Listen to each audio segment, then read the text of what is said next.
for the next speaker is José Luis Cardoso from UTID, and he's going to talk about from function spaces to Hermite Hadamard type inequalities associated with quantum operators. Thank you. Okay, good morning. Let me put 20 minutes, not to override it too much. So I want to thank the organizers for the kind invitation to be here. For me, it's a special opportunity because I was a friend of José Carlos Petronillo, and in the beginning, especially in the beginning of my talk, I will explain the way I related with him, not the friend part, but scientifically, because I published with him only one paper in 2015. So I'm talking a little bit about that paper in the beginning. So during my PhD with Joaquim Bustos from the Arizona State University, a lot of years ago, I finished in 2000, and we developed some results involving basic Fourier expansions. It's Fourier expansions using solutions of difference equations related to the operators that you can see here. It's the classical, or some of the most known quantum operators. For instance,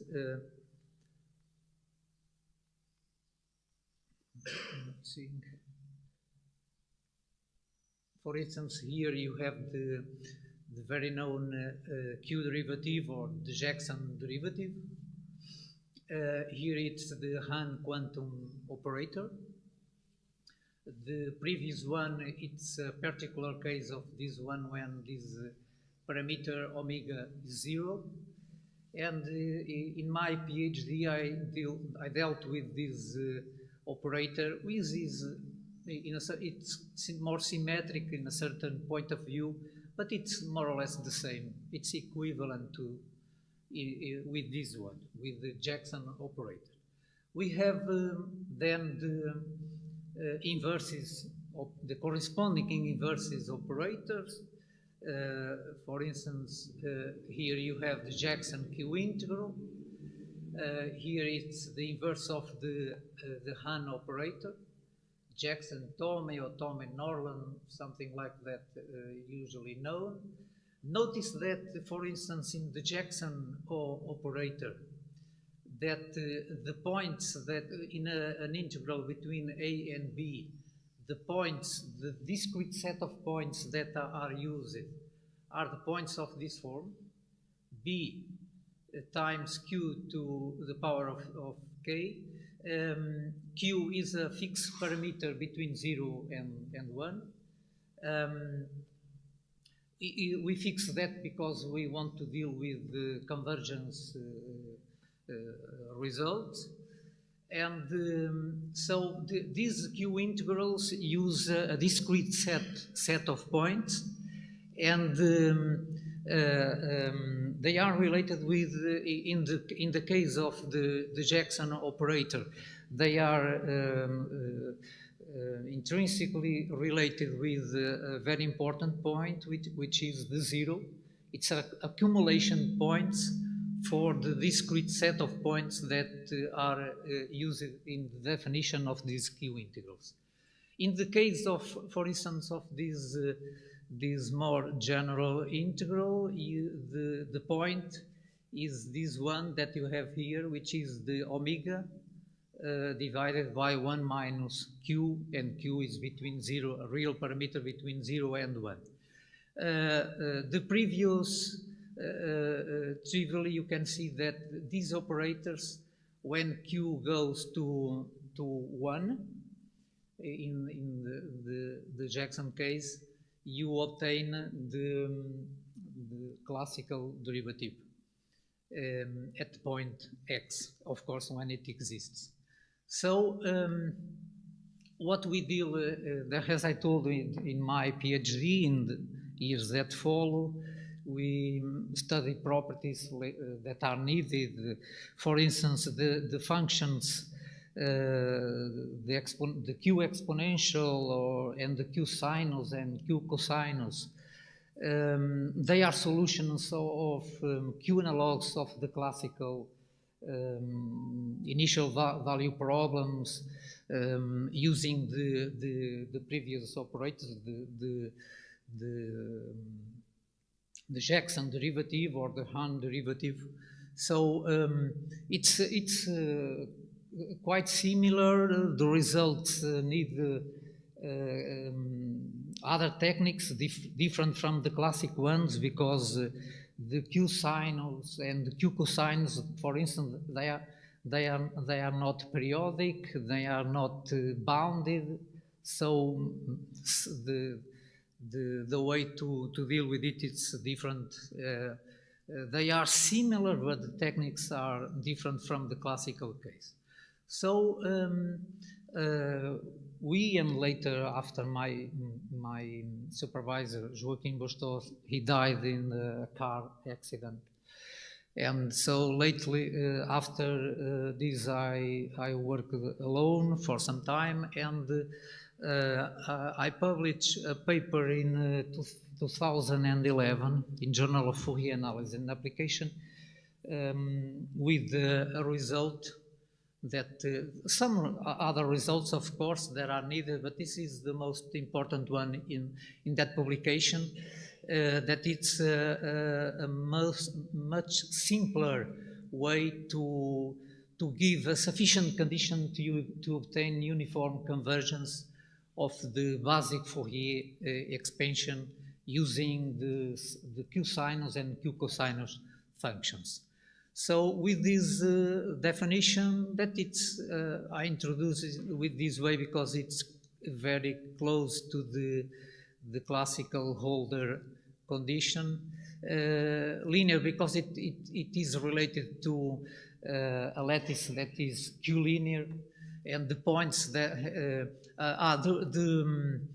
the orthogonality relation that it's important to establish Fourier expansions. It's in the interval between -1 and 1, and it uses the discrete set of points of the form that is above, plus or minus because of 1 and -1, and q to the power of n minus 1 when n goes from 0 to 1. That it's just one point when n is 0 that you obtain a point that it's not included in the points that I told you, but it's just one point. It doesn't give any problem. So when I submitted this paper, the referee told me one problem that it was very good for me because I was not aware of that problem, that situation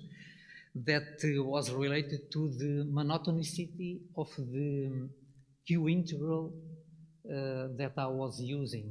Let's say it is very important to you when we deal with the integrals that when a function is less or equal than another one, the corresponding relation is maintained when you pass to the integrals. It's a monotonicity property. So he told me that I couldn't use the Holder inequality in the paper, and he sent me an example where he showed me that we have a function that is less or equal than the other, and if you compute the Q integrals of these functions, the relation inverted. So that was a problem, but I told you, well, I don't use in the paper the Holder inequality in its general form, what I used, it was the Cauchy-Schwarz inequality, and that one is valid because I started with an inner product defined by the Q integral. So I took the norm defined by the inner product. So I can always use the Cauchy-Schwarz inequality. So the referee stands a little bit, well, that is, maybe this is true in this case, in this particular case, because you are computing the Q integral between -1 and 1. But he agreed with me that what I used, it was correct. So the paper was published in 2011, but that question, some time later I thought about that question and tried to obtain some results, or to know, for me to at least to know much more about that. So I studied that problem, and it is what the results that in the beginning I obtained, but then I contacted José Carlos Petronilho from Coimbra, because at that time it's a small university in the north of Portugal, we didn't have access to the basis of the publication, so I developed some results, sufficient condition to obtain the monotonicity property, but I didn't know if that was already published. The referee in a certain way told me not, but some years, 2 or 3 years already passed. So I contacted José Carlos and told him I obtained these results. I sent him by mail, can you help me looking for if someone already studied this problem. So we involved in this problem, and we studied that problem, and we published the paper in 2015. It was not easy to publish the paper because the monotonicity property holds when you compute Q integrals between 0 and 1 in the normalized case, or between 0 and any positive number. Or also in the other side, from a negative number to 0. 0, it's the important point. It's the accumulation point of the discrete set of points used in the definition of the Q integral. So the results that we obtained, a sufficient condition, it was the monotonicity property holds when the A and B, the points of the integration between A and B, the A and B stands each one for the other side of the 0. I mean, A less or equal than 0, less or equal than B.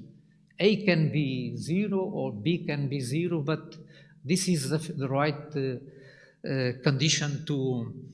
So, and that was that paper that related me with José Carlos, and later I developed other results. José Carlos was still alive, but he had another idea to study that problem using general measure theory. I told him, but that way you are going to lose some restrictions and some interesting, looking at that broad looking, you will lose some important, and he said, okay, so then publish you, and so in 2019 I published alone a paper in the continuation of the previous one with José Carlos Petronilho.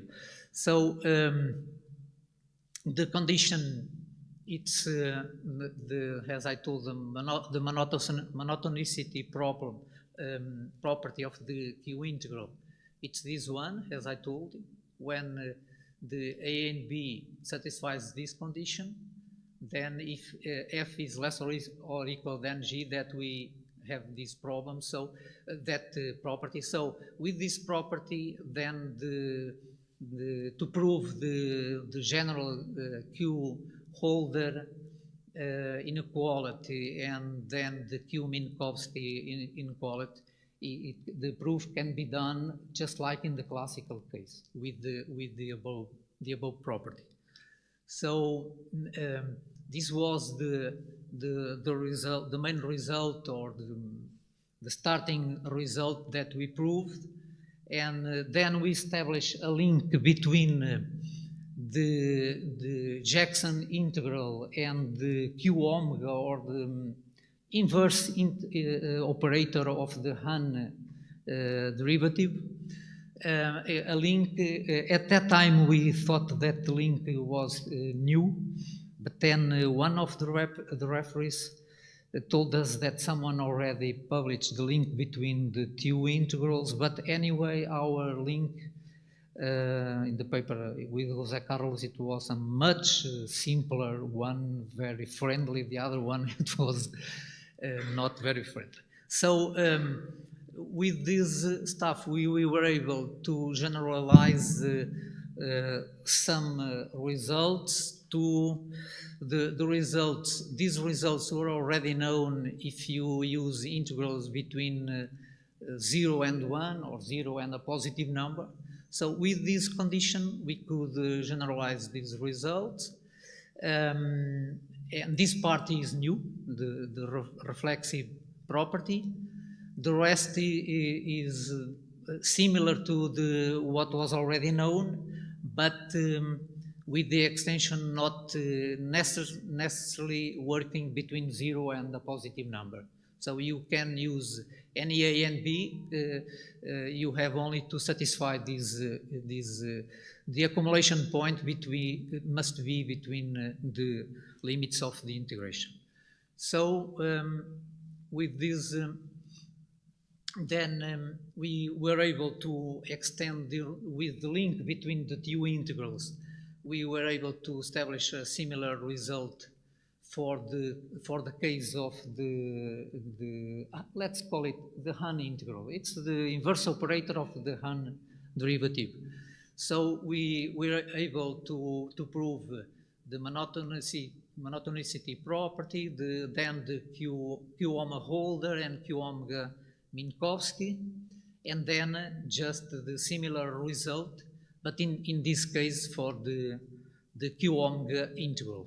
See?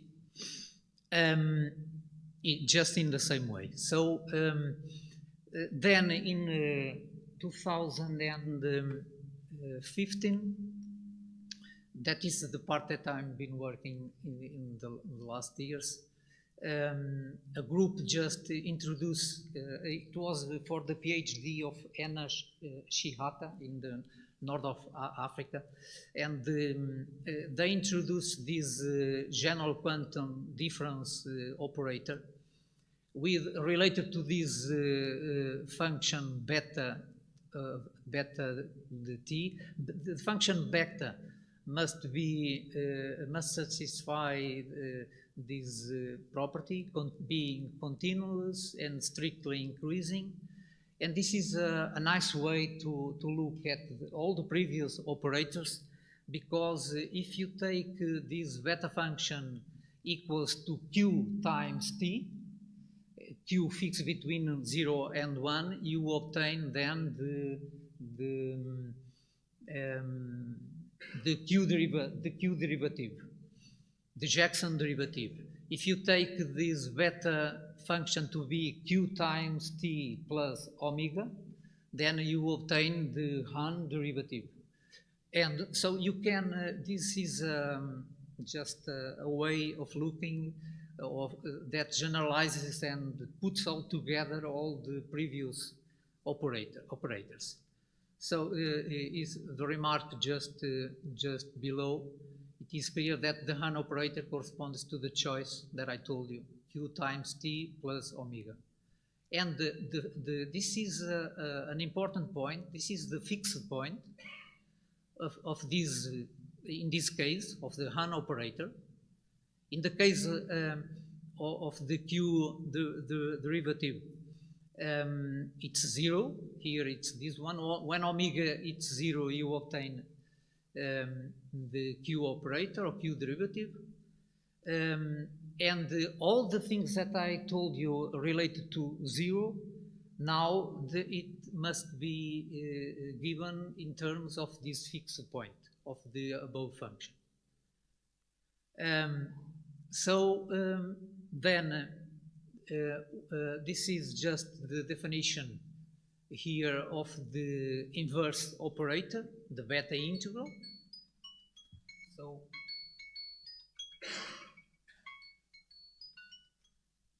just it passed 20 minutes, so I just at this moment I try to in 5 minutes to just give you just a general view. So I will pass faster. For me, it was much more important to speak, as you noticed, a little bit about José Carlos because,